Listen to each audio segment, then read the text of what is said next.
Welcome back. In this lesson, we are going to be exploring how we can use linear equations to represent tables, graphs, and pictorial patterns. So before we start, we have to look here at what our linear equation is. Our linear equation always comes in this form. Y is equal to mx plus b. Now the key thing here is we learned last lesson about m. M is our slope. It is the change in dependent variable divided by the change in the independent variable. So in other words, the slope is the change in my y divided by my change in x. Okay? So it is the change of how the change in x affects the change in y. That's essentially what we're looking at here. Now, my independent variable is going to be my x. So my x is actually my independent variable. Okay? This here is my independent variable. That's my x. My y is my dependent variable. So my y here is the dependent variable, and that is always going to be my y value. Okay? Now, the other part of this equation we must know about is my b value. This b value is also going to be known as our y-intercept. If we look at this, when we have a 0 independent value, so when the independent value is 0, so that's going to be my slope times 0, that will give me my y-intercept. Because if we look at any graph right here, when x is 0, it's always on the y-axis. So my y-intercept will be my b value. Another way of looking at it is, we're going to figure this later, we're going to be looking at tables and patterns that can help us find this b value as well. So there's more than one way we could find it. So this formula we will need to memorize, and you will have to understand every part. So basically, what this m represents, the slope that we learned about last class, what it represents is the change in my y value divided by my change in my x value. So my change in my dependent divided by my change in my independent variable. So let's take a look at our first example here. So here we have a landscape designer uses boards and edging for the plots of a herb garden. Now, we're looking at this here. We have 1 plot, 2 plots, 3 plots, 4 plots. So this is an example of a diagram that helps with a pattern in it. So it's a diagram or a picture with a pattern in it, and we're going to use this picture to help us make an equation. So step 1, what we're going to do is we are going to make a table of values. So over here I'm going to make a quick little table of values. Okay? So it wants plots, and W is our board. So here's P for plots, W is boards. Now in this case here, if I look at it, my P is going to be my X, because that's going to be my independent, and my W is going to be my Y, and that's going to be my dependent. Because if I'm thinking of building a plot here, we have to look at which one makes more sense. Does it make more sense that I'm going to build 3 garden plots, so that's going to make me choose how much wood I need? Or does it make sense that I'm going to have I just buy a whole bunch of wood and see how many I could build? Normally, we want to know how much we need. So if I wanted maybe 1 garden plot for peas, 1 garden plot for flour, 1 garden plot for, let's say, strawberries. So that would mean I need 3 garden plots, and that would tell me how much wood I need to buy. So in this case, how much wood I need to buy is dependent on my plots, or my amount of plots. Okay? So down here, we're going to start my table. All right? So if I look at it, for 1 plot, I have 1, 2, 3, 4. So for 1 plot, we have 1, 2, 3, 4 edges. So we need 4 boards. Okay? So we'll put that down here. For 1 plot, oopsie, this is my plot, this is my wood. For 1 plot, I need 4 boards. Okay. Now let's check for 2 plots. For 2 plots, I'm going to need 1, 2, 3, 4, 5, 6, 7. For 2 plots, I need a total of 7 boards. So we're going to look back down here. For 2 plots, I need 7. Now we're going to look at 3 plots. For 3 plots, I need 1, 2, 3, 4, 5, 6, 7, 8, 9, 10. So for 3 plots, I need a total of 10 boards. Okay. Now, we're starting to see a pattern here, and it looks like I'm going up by 3. We're just going to double check for this next one. I look at it, I have 1, 2, 3, 4, 5, 6, 7, 8, 9, 10. So that's 3 plots, and then we added another 3 to make the 4th plot. So we go back here. So for 4 plots, we had 13. Okay, so now we're going to make an equation based on this table of values. Okay. So what I'm going to do here is we looked at it. This is, remember, my x. This is my y. And we know y is equal to mx plus b, where this here is my slope. And my slope is equal to my change in my dependent, change in y, divided by my change in x, which is my independent. Okay? So in this case, for each change of independent, we go up 1. We actually change my y value, my dependent, by 3. So once again, we have a change of 1, which affects a change of 3. Change of 1, change of 3. So every time we change 1x, my y is going to change by 3. So in other words, we have here m is equal to 3 over 1. Change in y is 3, change in x is 1, which is equal to 3. So I get y is equal to 3x plus b. Now I have to figure out what is my b value. So for this part here, I'm going to use a little bit of substitution. Okay. So what I'm going to do is, when x is equal to 1, what is going to be my y value? It's 4. But I look at this, I go 3 times 1 is equal to 3. But here I have 4, so I have to plus 1 to get it. 3 times 2, that's my x value, put in 2 for x, is equal to 6. But here I get it's 7. So what we're always doing is, no matter what, we are adding 1. We're always 1 off. So in other words, I'm going to get y is equal to 3x plus 1. Because we're always off by 1. Another way of looking at it is figuring out when x is 0. So for the pattern when x is 0, I'm going to have to go up 1. So that would be minus 1 to go up. And that means I have to minus 3 to go up there, which would give me 1. If I looked at the pattern beforehand, if I put 0, it would be 1. That is the other way, because that actually tells me what it is we're going to find out later, my y-intercept.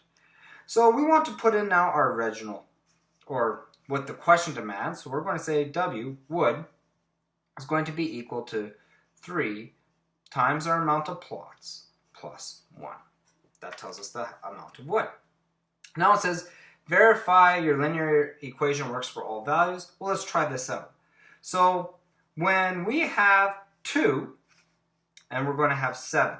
So when we have w is equal to 7 is equal to 3 times 2 plus 1. So when my plot is 2 and my w is 7, we're plugging that in for the formula right here. We're going to see if it's true. So I have 7 is equal to 3 times 2 is 6 plus 1 is 7. And that is true. So that's a little quick check just to make sure we did it right.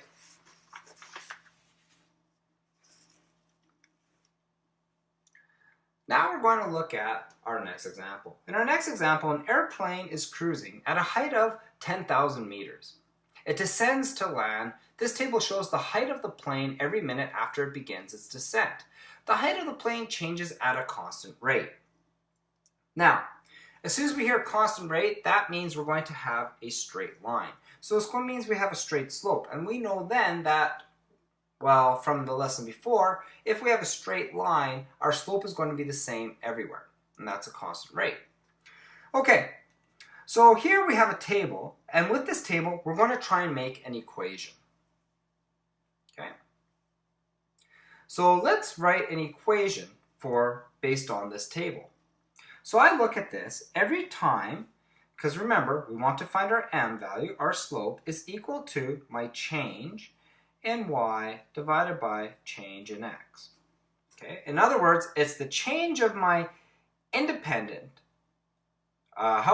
change of my independent affects the change of my dependent. So change of dependent divided by change of independent, which is equal to, in this case here, every time I go up 1 here, I'm going to go down, and if you remember from before, if we're going down, that's a negative, that's 300. So once again, I go up 1, here I'm going to go down another 300. Okay? Once again, up 1, down negative 300. So in this case, my slope is negative 300 divided by 1, which is equal to negative 300. So we know y is equal to, this is going to be my y, this is going to be my x, this is going to be my y. Because every time when we graph, when we're using time, time is always going to be our x value. It's always going to be our dependent, because time really isn't dependent on anything. Everything else tends to be dependent on time. So this is my x, this is going to be my dependent, or this is going to be my independent, and this is going to be my dependent. So here we're going to have y is equal to negative 300 x, and we want to go plus b. Okay? So let's continue this here. We have y is equal to, if I say negative 300, and instead of y, we're going to be using now, put in our actual things here. So my y value is my height, which is h, and my x value is my time, so negative 300t plus b. Now what is my b value? Okay, so I'm going to graph this and help you explain what the b value is. We're going to use the graph to help, and then we could do it the way we learned before. And since I don't have a ruler, I'm just going to use this as my straight edge. So we're drawing out my graph. I didn't really leave room, so I'm only going to go to there. And we're going to draw my x-axis. So down here we're going to have our time, which is my x value. And over here we are going to have my distance, which is going, or my height, which is going to be my distance. And that's my y value.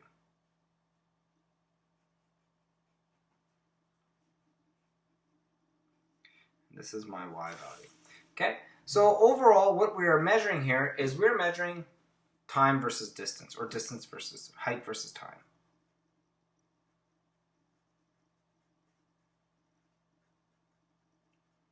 Okay. We always want to cover around at least 3/4, sometimes half is, at least half, but 3/4 is better of our graph. So I'm going to first start counting out my time here. Now we have 4 times here, and I have 1, 2, 3, 4, 5, 6, 7, 8, 14. So I'm going to say each one is 3. So this here is going to be 1, and then we go 3 over. This is 2, this is 3, this is going to be 4. Okay, so here we are. I just wrote out there our graph, and I started at 10,000 up here, and I went down by 300, and then I had a break there, mostly because I made a mistake and I didn't give room to label my graphs here to properly do my graph, so I have a little break here. Otherwise I would have counted a little bit differently, probably by 500s or so. So now let's graph this, what we have here. So at 10,000 we're going to have 0, so there is going to be, my first point is right here. Okay, my second point is going to be at 9,700, we have 1. So 1 is going to be at 9,700. So there is my second point. My next point is going to be at 9,400. Okay, and then we're going to get 9,100. And then lastly, we're going to get 8,800. So these are my points. So for this graph here, would we connect the points or not? Well, the plane's falling. So if the plane's falling down, it doesn't just go from here and then all of a sudden disappear and show up here. It gradually falls down over time. So we can have fractions here. So that means that this here is actually a continuous graph, and it would make sense for me to draw a line connecting all of these points. Okay? My question before with the plots, I couldn't connect those points because we can't have 0.35 of a plot or some ridiculous number like that. The plots have to be whole. So in that case, there we either have 1 plot, 2 plots, 3 plots, 4 plots. We can't have 0.5 of a plot or 0.3 of a plot. So they're whole number plots. Therefore, in the question before, if we were to graph that, that would have to be discrete. Whereas this one here is continuous because I could have in between times. So now when we look at this, we know this B here is related to my y-intercept, okay?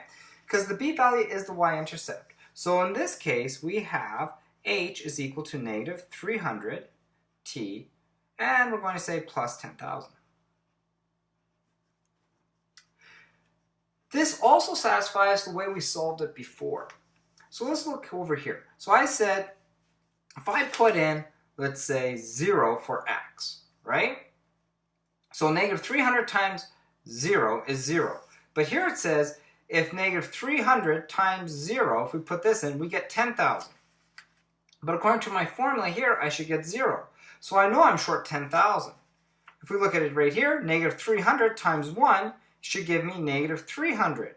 But I get 9,700. That is essentially 10,000 short. So every time I must add 10,000. And that is another way of doing this. So we learned 2 ways of doing this. I could either look at my graph and find my y-intercept to figure out what I'm adding, or I could just go through the tables and plug in numbers and see if it works. So this next part here says the height of the plane after 13 minutes. It wants to know what is the height of the plane after 13 minutes. Well, my time is my x value. That is going to be my independent. So I'm going to say my height is equal to negative 300 multiplied by 13 plus 1,000, or 10,000, okay?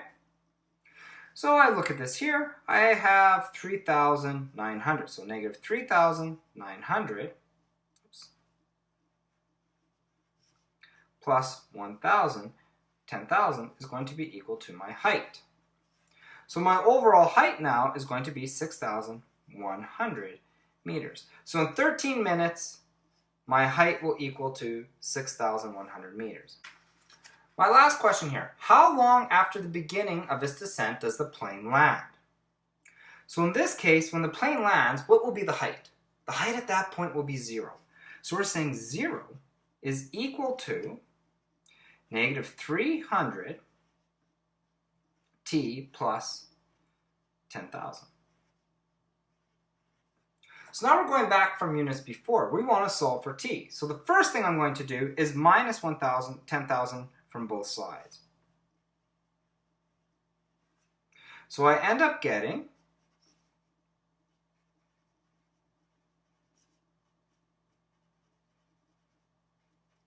now I must divide both sides by negative 300.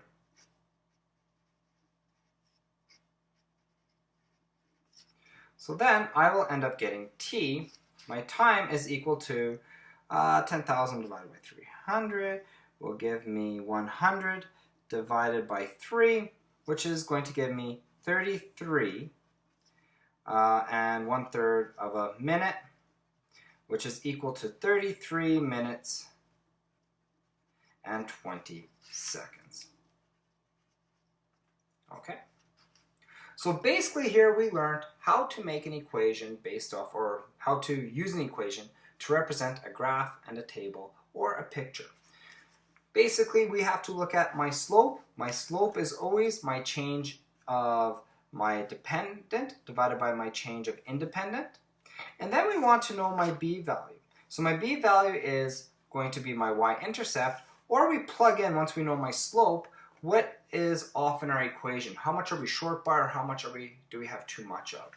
And that is how we use our graphs and tables to make an equation, or to make an equation to represent a graph in a table.